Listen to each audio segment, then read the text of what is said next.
तुमच्या घरातील gas cylinder खूप लवकर जर संपत असेल तर आजच्या व्हिडिओमध्ये गॅस सिलेंडर खूप दिवस चालण्यासाठी एक छोटीशी टिप सांगणार आहे की ज्याने तुमचा गॅस सिलेंडर जर पूर्वी 1 महिन्यात संपत असेल तर तो आता 2 महिने चालणार आहे। या व्हिडिओत सांगितलेल्या छोट्याशा टिप्स जर तुम्ही पाळल्या तर तुमचा गॅसचा खर्च हा निम्मा होणार आहे। सगळ्यात आधी व्हिडिओमध्ये आपण गॅस सिलेंडर संपण्यामागची 3 ते 4 अतिशय मुख्य कारणं पाहूयात आणि त्यानंतर लगेचच तुमचा गॅस सिलेंडर लवकरात लवकर संपू नये म्हणून 1 ते 2 रुपयाची अशी कोणती छोटी गोष्ट करायची आहे त्याविषयी अगदी नवीन माहिती घेऊयात। आणि खरं सांगायचं झालं तर ही इतकी सोपी गोष्ट आहे जी अगदी पुरुष काय महिला वृद्ध व्यक्ती देखील लहान मुलगा देखील करू शकतो, पण ज्यासाठी गॅस रिपेअरिंग करणारा दुरुस्त करणारा व्यक्ती तुमच्याकडून 1000 रुपये घेत असतो। हा व्हिडिओ तुमचा गॅसचा सिलेंडर जास्त दिवस चालवायला लावेलच, पण रिपेअरिंगवाले तुमची जी काय जास्त पैसे घेऊन फसवणूक करतात तर ती देखील बंद होऊ शकते। जर तुमच्या घरात तुम्ही गॅस सिलेंडर वापरत असाल तर हा व्हिडिओ पाहणं तुमच्यासाठी नक्कीच फायदेशीर आहे। तुमचे गेलेले 4 ते 5 मिनिटं नक्कीच तुमच्या महिन्याला 1000 रुपये वाचू शकतात। त्यामुळे व्हिडिओ लक्षपूर्वक शेवटपर्यंत पाहत राहा। चॅनलला जर नवीन असाल तर जरूर सबस्क्राईब करा। बऱ्याच वेळा आपल्या घरी असलेला गॅस सिलेंडर जास्त वापर जरी नाही झाला तरी देखील तो खूप दिवस चालत नाही, अगदी कमी दिवसात संपतो। मग त्यावेळेस आपण विचार करतो की घरी कुठले पाहुणे आले नाही किंवा कुठले पदार्थ जास्त बनवण्यात आले नाही तरी देखील आपला गॅस का संपला, याचं कारण काय? आता तुमचा गॅस सिलेंडर लवकर संपण्यामागं भरपूर कारणं आहेत, पण त्यामागचं एक सगळ्यात मोठं कारण आहे तो म्हणजे तुमचा निष्काळजीपणा। आता तुम्ही म्हणाल आम्ही काय वेडे आहोत का, आम्ही काय कसाही गॅस वापरतो का? पण तसं नाही। एक अशी निष्काळजी तुमच्याकडून होते जी घरात गॅस आणल्यावर नाही तर गॅसची टाकी आणण्याआधीच तुमच्याकडून होते। काय होतं, ज्यावेळेस आपण गॅस सिलेंडर घेऊन येत असतो तर त्यावेळेस आपण चेक करतो का की त्याचा सील व्यवस्थित लावलेला आहे का? कारण की बऱ्याच वेळा हे सील निघालेलं असतं आणि कंपनीच्या निर्देशानुसार सील निघालेली गॅस सिलेंडर तुम्ही घ्यायला नाही पाहिजे। याचबरोबर तुमचं जे काही गॅसची टाकी आहे तिच्यावर लिहिलेलं गॅसचं वजन आणि टाकीमध्ये असलेल्या गॅसचं वजन सारखं आहे का? मग आपण त्या गॅसचं वजन चेक करतो का? कधी आजपर्यंत तुम्ही तुमच्या गॅसच्या टाकीचं वजन चेक केलं आहे का? तर आपण ते करतच नाही, कारण की आपला कंपनीवर पूर्ण भरोसा असतो। पण कंपनी देखील आपल्याला सांगते की तुम्ही सील तुटलेला असेल, तुम्ही वजनाची चौकशी करू शकता, वजनाची खात्री करू शकता, अगदी प्रत्येक सिलेंडरवर त्याची एक्सपायरी डेट देखील लिहिलेली असते, पण आपण निष्काळजीपणाने किंवा आपल्याला माहीत नसल्याने या गोष्टी बघत नाही। आता हा झाला सिलेंडर घेतानाचा निष्काळजीपणा। आता काही गोष्टी आपल्या घरात सिलेंडर फिट केल्यानंतर देखील आपल्याकडनं चुकतात आणि ज्यामुळे तुमचा गॅस खरोखर कमी दिवसात संपतो। आता घरी गॅसची टाकी आणल्यानंतर त्याला जो काय कनेक्शन शेगडीला देण्यासाठी एक विशिष्ट यंत्र असतं त्याला रेग्युलेटर म्हणतो। तर हे रेग्युलेटर देखील बऱ्याच घरांमध्ये खराब झालेलं असतं, ज्यामधनं लिकेज होत असतं। बऱ्याच वेळा आपलं रेग्युलेटर बंद असताना देखील गॅस त्याच्यामधून वाहत असतो आणि गॅसची गळती होत असते। आता ही झाली काही जनरल कारण, पण गॅस लवकर संपण्याचं सगळ्यात मुख्य कारण असतं गॅसची फ्लेम व्यवस्थित नसणे। म्हणजेच गॅस तुम्ही किती वाढवा तरी त्याची फ्लेम वाढत नाही। म्हणजे नवीन शेगडी आणल्यानंतर जेवढी फ्लेम वाढत होती तेवढी ती वाढत नाही।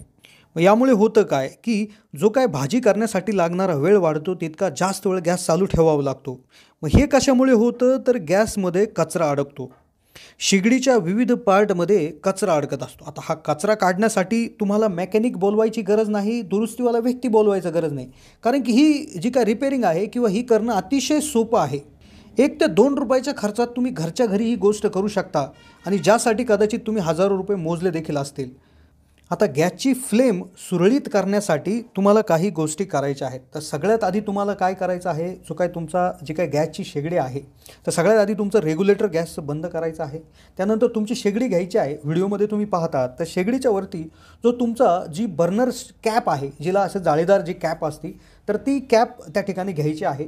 ती कॅप व्यवस्थित बघायची आहे, तिचे जे काय छिद्र आहे तर त्या छिद्रामध्ये कुठला कचरा अडकलेला आहे का ते बघायचं आहे। तो कचरा जर असा पिनने किंवा एखाद्या सुईने त्याला टोचून त्या होलमध्ये घालून तो कचरा काढायचा आहे। सर्व होल त्याचे ओपन करायचे आहेत, कारण की ते होल जर ओपन नसतील तर तिथून ज्वाला बाहेरच निघणार नाही, गॅसच येणार नाही। त्यामुळे फ्लो जो काय तुमचा फ्लेम आहे तर ती कमी असेल आणि गॅस तर बाहेर येतोय पण जो काय आग आहे ती येत नाही, त्यामुळे देखील गॅस वाया जात असतो। मग ही सगळ्यात आधी तुम्ही हे साफ करायचं आहे। किंवा तुमच्याकडे जर केरोसिन असेल किंवा पेट्रोल असेल तर त्यामध्ये हे तुम्ही ह्या ज्या बर्नर कॅप्स आहेत, जे जाळीदार बर्नर कॅप्स आहेत तर त्या भिजू घालायच्या आहेत आणि त्यानंतर त्यातला तो कचरा लूज होईल। त्यानंतर त्या व्यवस्थित पुसून पाण्यामध्ये एकदा धुवून वाळू घालून मग परत एकदा त्या बसवायच्या आहेत. आता हे झालं बर्नर कॅपमध्ये कचरा साफ करणे, जे अतिशय सोपं आहे. आता तुम्ही पाहिलं की ज्याच्यामध्ये काही आपल्याला लागत नाही. त्यानंतर काय करायचं, तुमची ही शेगडी आहे तर ती उलटी करायची आहे. व्हिडिओमध्ये तुम्ही पाहताय ती उलटी केल्यानंतर तिच्या पाठीमागचे जे काय स्क्रू वगैरे आहेत तर ते हे त्या अशा पद्धतीनं खोलून घ्यायचे आहेत. त्यानंतर इथे एक छोटंसं नोझल आहे, या नोझलमधनं गॅस निघत असतो. आता 99% वेळा या छोट्याशा नोझलमध्ये कचरा अडकलेला असतो.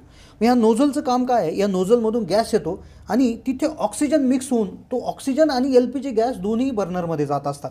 होतं काय, या जर नोझलमध्ये छोटासा कचरा म्हणजे बारीक धुळीचा कण जरी गुंतलेला असलं तरी गॅस कमी येतो आणि मग काय होतं, आपण इकडे स्पीड वाढवत राहतो, गॅस वाया जात असतो, लिकेज होत राहतं आणि ज्यामुळे नुकसान होतं. तर याचं काय करायचं, तर याच्यामधला कचरा काढण्यासाठी तुम्ही एकतर जी आपली पिन असते, टाचणी असते, ती टाचणी त्याच्यामध्ये घालू शकता, व्हिडिओमध्ये तुम्ही पाहू शकता. किंवा जे पूर्वी केरोसिनचे स्टोव यायचे तर त्या स्टोवसाठी एक पिन यायची किंवा एक निडल त्याची एक यायची.